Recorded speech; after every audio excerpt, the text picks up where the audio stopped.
கிரிக்கெட்டில் வைபவ் சூரியவன்ஷி உலக சாதனை பண்ணியிருக்கார். வைபவ் சூரியவன்ஷிங்கிறவர் 27 மார்ச் 2011 பீகார் மாநிலம் சமஸ்திபூர் மாவட்டத்தில் தாஜ்பூரில் பிறந்தவர். இடதுகை பேட்ஸ்மேன். 12 வயசுலேயே பீகாருக்கு ரஞ்சி டிராஃபி விளையாடிருக்கார். அவங்க அப்பா தான் கோச்சாக இருந்து சொல்லி கொடுத்துருக்கார். இவர் 28 ஏப்ரல் 2025 ஐபிஎல்லில் சாதனை பண்ணார்.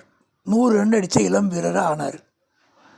இப்போ இந்தியாவோட புதிய ரன் மேக்கிங் மிஷின் மாதிரி இவர் இருக்கார்.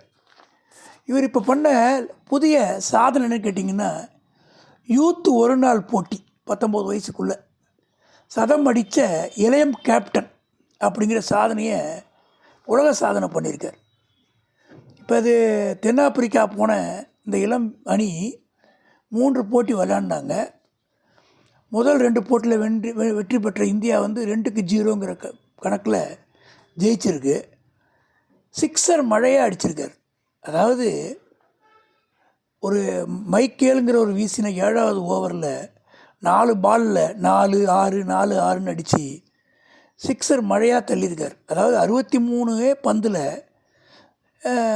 சதம் தாண்டிட்டார். ஒரு நாள் அலங்கத்தில் சதம் அடித்த இளம் கேப்டன். 14 வருஷம் 286 நாள் தான் ஆகுது. பார்க்கும்போதே பெருமையாக இருக்குது. மொத்தத்தில் 127 ரன்னு 74 பாலில் அடிச்சிருக்காரு. 10 சிக்ஸரு 9 4 ரன்கள் அடிச்சிருக்காரு. பீகாருடைய பெருமையாக இவரை பார்க்கலாம். பீகார்லேருந்து சில வீரர்கள்லாம் இந்தியா கிரிக்கெட்டுக்கு பங்காற்றிருக்காங்க. இஷான் கிஷன், முகேஷ் குமார், சபா கரீம் இவங்கெல்லாம் சிறப்பாக பண்ணிகிட்ருக்காங்க. இது மாதிரி நிறைய பேர் இருக்காங்க. என்னுடைய உலக சாதனை புரிந்த வைபவ் சூரியவன்ஷிக்கு என்னுடைய அன்பான வாழ்த்துக்கள்.